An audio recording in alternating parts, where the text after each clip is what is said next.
Hey riders and racers, and welcome back for another video. I'll try and get back a little bit here so I can actually fit on the screen. What I'm going to be talking about today is how to build fitness out on the bike. And this is something that's come up with I've had this chat with a couple of riders this week, so I thought I'd bring it up. It's funny how when you're coaching you have different topics that seem to pop up at different times for different people. But really what I'm talking about is how to build fitness out on the bike. Like, how long should you be riding for? How much time should you be spending riding each week to be able to be ready to go and race? One of the biggest problems here is that a racing environment and a practice environment are very different. So the reason that they're different is because you've got a competitive atmosphere and a competitive element to racing compared to when you go and practice. So it doesn't matter how hard you practice, okay, or how fast you ride in practice, you will always ride harder out on a race day.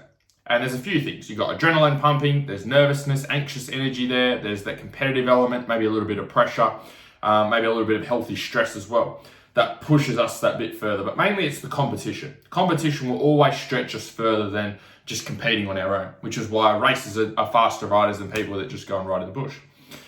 So, what I used to do when I was racing. Main theory for me was when I go and ride, try and ride longer in practice to help with your racing. So we were doing 15 minutes plus a lap. Try and go out there and ride for as long as you can. Okay, go to a rough track or practice track. Try and ride for that 15 minutes plus a lap, or try and ride for 20 minutes, or try and ride for 25 minutes or half an hour. And so the theory was for me, if I could ride for 25 minutes in practice, then when I go to racing, it should make 15 minutes plus a lap easy.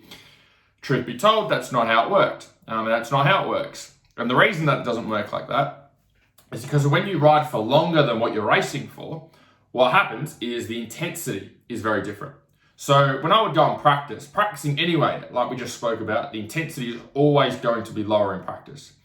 But if we go and ride, okay, if we ride for say half an hour, the pace we can hold for half an hour is going to be very different for the pace we could hold for say 10 minutes. Okay, obviously the pace you can hold for 10 minutes is going to be much higher. The pace you can hold for 30 minutes is going to be much lower. So by me going and practicing and doing these, say, half an hour rides or 20-minute rides and trying to be on the bike longer, I was training at an intensity down here. But when I was going and racing, the intensity I was using was up here. So there was a bit of a discrepancy between both of those. So the challenge for me was not being on the bike for 20 minutes or half an hour. I could do that quite easily. Just slow down. Just don't ride as hard. The problem that I was really having is not the 15 minutes racing. The problem was the intensity in those 15 minutes of racing. That's where the real problem was for me. So when it comes to riding, I want to use this analogy to help to clear things up with riding and fitness work. Fitness work is not replacing riding. Okay, our goal with gym work is not to replace our riding. We're not trying to mimic the bike. We're not trying to bring our bike into the gym and do exercises on it. And that's what I find a lot of riders and racers try and do. So with our bodies in general, our bodies don't know that we're on a motorbike. Okay, our bodies have no idea what we're doing. Okay, all our body knows is that we're being put under different demands or different levels of stress, and it has different energy systems or different muscles that it uses to get us through those situations. So our body has no idea that it's riding a motorbike. It has no idea that it's driving a car. It has no idea that it's climbing a flight of stairs. All it knows is there's a particular task that we're doing, and it's got to use different energy systems, different muscle groups to get you through that task.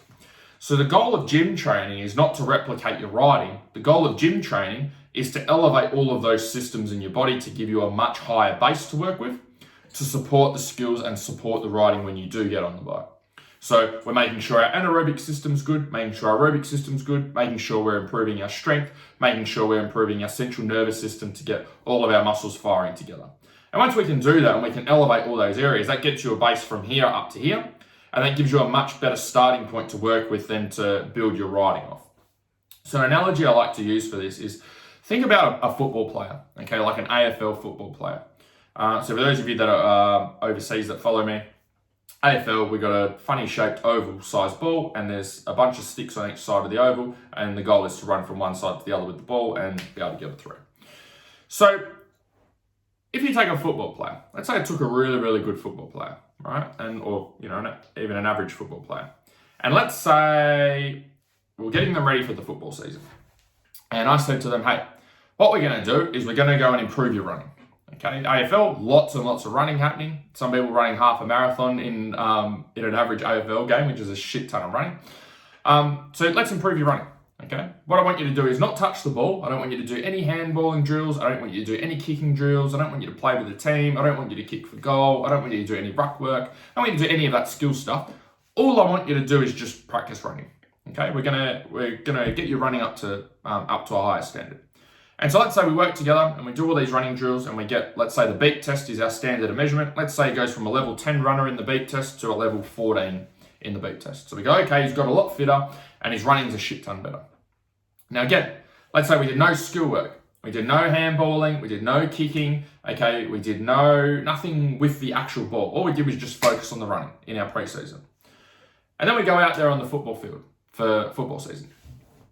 Is that football player going to be a better player, the same player, or a worse player being out on the field? Now, if you think about that a little bit, he's going to be a worse player. He's not going to be a better player. And the reason that he's not going to be a better player is because his skills have gone backwards. Okay? His running might be really, really good because we've worked on that. But the goal of AFL is not to be really, really good at running. The goal is to be really, really good at your skill. Now, running helps to support those skills, okay? If you can run quicker away from opponents or you can recover quicker between intense efforts, then that's all beneficial. But at the end of the day, if you can't kick the football, you can't handball the football, you can't bounce the football, and you can't kick goals with the football, or you can't defend the football, then you're a shit football player, okay? It doesn't matter how good your running is. It doesn't matter how much work you put into getting your running improved. You're still not going to be a good football player because you haven't got those skills there to be able to work with. And so riding and racing is the same. The gym work is not replacing your football, okay? It's not replacing your riding. It's giving you a much greater base to work with. It's improving your recovery. It's improving your endurance. It's improving your strength. It's improving your stamina, okay? It's improving all of those areas, but it's not replacing the riding. The riding is still the main thing. You still have to be riding and developing your skills. So one of the biggest problems I see there is what riders will do is they'll use their gym training as a crutch and then wonder why their riding's not improving on the weekend. Okay, and that's because the riding is still important. So if you're working towards doing, say, 20-minute motos, then go and practice doing 20-minute motos when you get on the bike. You can't get away with working towards doing 20-minute motos on race day, and then every time you go and ride, you only go and ride for 5 or 10 minutes and then go and train 5 times a week in the gym. Because what's going to happen is you're going to do 5 sessions a week in the gym and do 5 or 10 minutes on the bike, and you're still going to struggle with the amount of time, the fitness that you have on race day.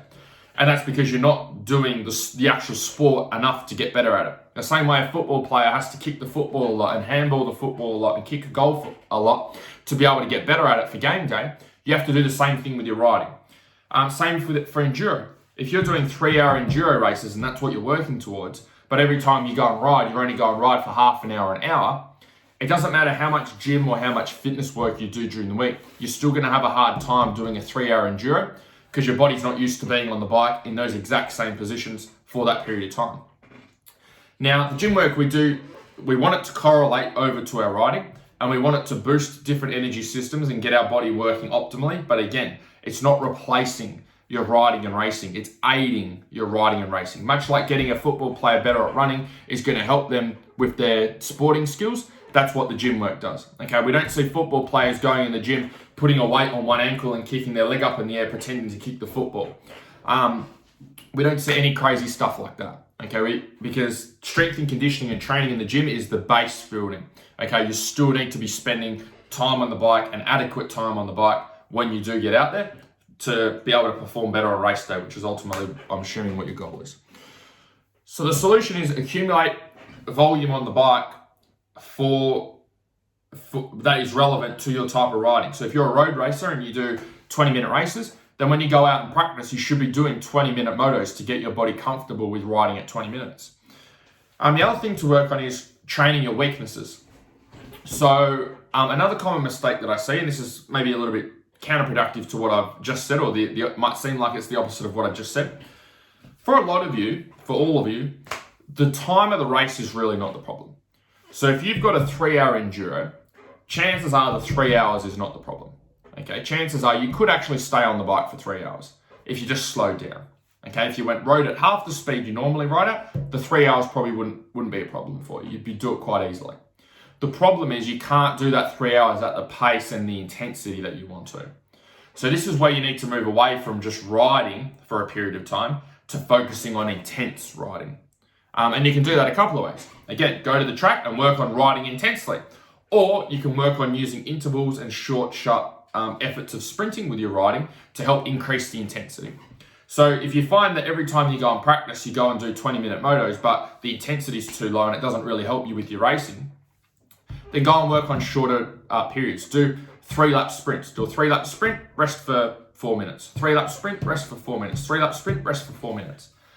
And what those rest periods will do is help you to elevate the intensity and push yourself harder and give you a better level of transfer than over to those longer motos, if intensity is the issue. So hopefully you found this helpful. It's just something that's been coming up a lot, so I thought I'd share it with you guys. If you'd like some help with this stuff and you want to elevate the intensity and be able to ride the length of the race at race pace and you're having trouble doing that, you can apply for my Faster Laps program. I'll put the link either up here or down here. Just click it, ask you a few details about what you're working towards, and then I'll see if I can help or not. Otherwise, hopefully you enjoyed this video. I will chat to you guys soon. See ya.